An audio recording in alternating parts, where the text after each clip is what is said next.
Hi whiskey enthusiasts, it's Brett. I'm back with a new whiskey review, and first of all I'd like to apologize for the fact that I've been gone for a couple of weeks and haven't put anything else out.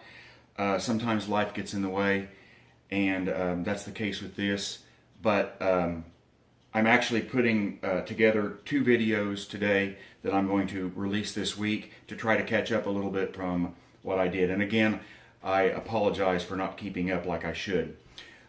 Today I have a Texas bourbon for you, and no, I did not drink all of this bottle. I was gifted this bottle by someone who somewhat liked it but didn't care to, didn't really care whether or not they finished the bottle, and gave it to me with about this much in it, because they wanted me to be able to taste it too. This is the standard Garrison Bros Texas straight bourbon whiskey. It's 47%, and this is a 2015 bottling. So it has been a little while. They're, of course, making 16s, 17s, and 18s. I don't, to my knowledge, I'm not aware of any real changes in how they're doing things, so I don't expect a lot of difference. But just for disclosure, this is the 2015 bottling. Now, Texas whiskeys get a lot of bad press, and the truth is that they don't often taste like a Kentucky bourbon, and that is why a lot of people don't really get into them. However, not all of them are bad, and in some cases the fact that they taste different than a Kentucky bourbon is a good thing, because if you're a drinker like me, you want to experience the different things. You want to experience the things that are not the norm. I like bourbon just fine, but I don't want every bourbon to taste alike. If it did, it would just bore me to death. So, with that in mind, I'm going to get started on this review of Garrison's.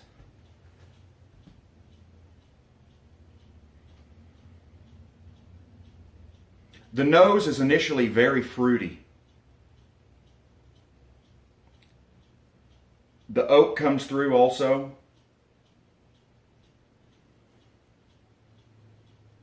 I can't really place a particular fruit to it, but it's red fruits, and you smell the oak, and there's some honeysuckle-like notes.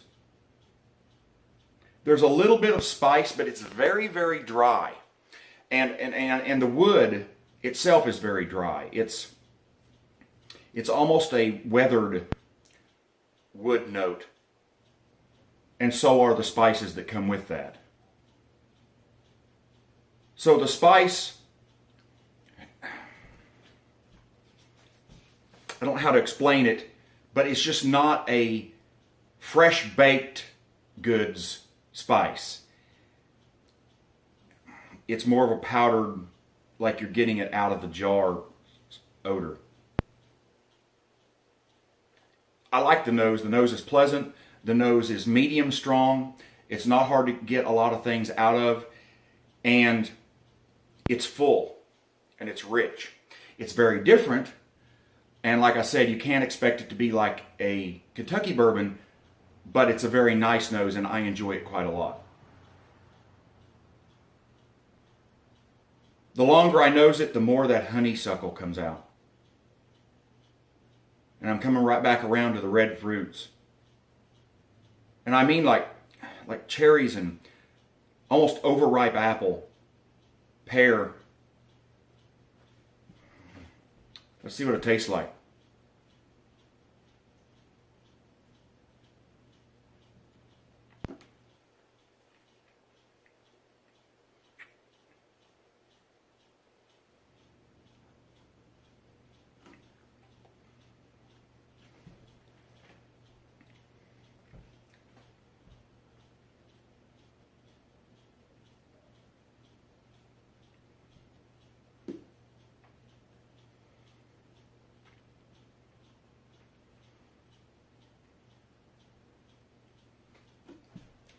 The palate is quite different from the nose in most respects.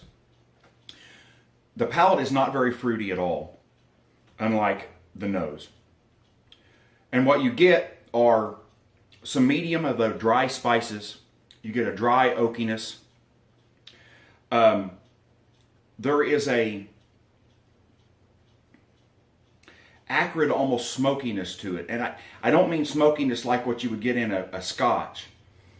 But it does make you think of a dry West Texas climate. And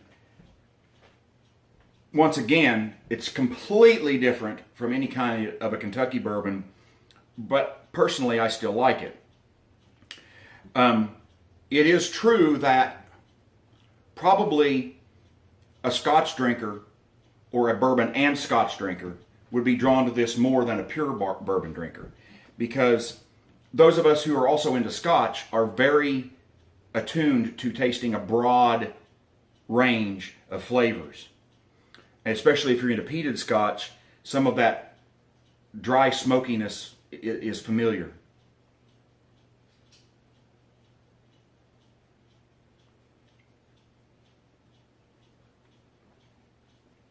The honeysuckle carries over, flowing with the dry wood. There's vanilla, almost even a caramelly note to it. As you go into the palate, that dryness really turns to tobacco or leather, like old leather. And that carries on for quite a while. With that leather and tobacco, you're getting, once again, the dry spices. And again, it's not like fresh baked goods. This is more like you're in a place where they're grinding spices. Like they're grinding cinnamon, or they're grinding nutmeg, or the different types of roots that make up your different spices that you use in baking. I don't get much fruit at all in the finish, but that aged, weathered wood really carries heavily in the palate, or from the palate into the finish. Excuse me.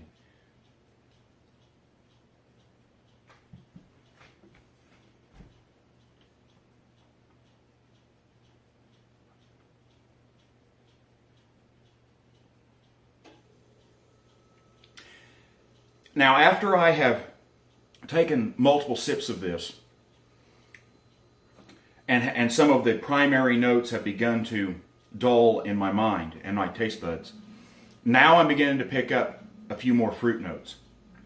It's still dominated by the wood, the vanilla, and the slight spice, but I'm picking up some of the more traditional cherry and citrus notes that you would get in a fruity type bourbon.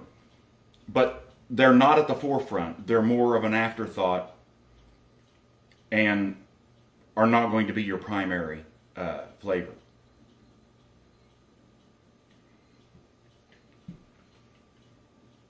Now here's the thing. I think the nose on this is exceptional. The palate is merely nice and good, and the finish is average. So I think the nose is the best part of this bourbon, and for the nose, I would give the nose on this an 82. I would give the palate a 79, and I would give the finish a 76, 77, something like that. This is not going to be a bourbon that everyone loves. Some people are really going to turn their nose up at it. Some people are really going to like it. This is a try it before you buy it whiskey. I would never, ever have bought this bottle, but since someone gave me one, when it's gone, I will probably get another one. Once again, I like tasting unique things, and I want to taste as many of the things that are out there as possible. If you're one of those kind of people, this is definitely worth getting a drink of. But before you spend the money, I would recommend that you taste it in a bar or at a friend's house, because it's just not a whiskey for the masses. There's a particular drinker in mind with this, and not everyone is going to go ape about it. This isn't Jim Beam. I mean, you know, it's not Glenlivet 12. It's not something that's going to be inoffensive to every single drinker. So be sure that it's something that you're going to like before you buy a bottle of it, would be my recommendation.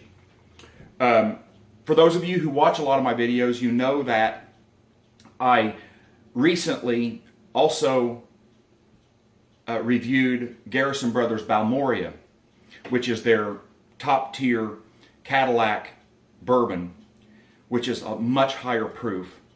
And I found it to be an excellent, excellent whiskey. This one is not of that caliber, but it is a good, solid, very good bourbon if you're not demanding that it be exactly like a Kentucky bourbon.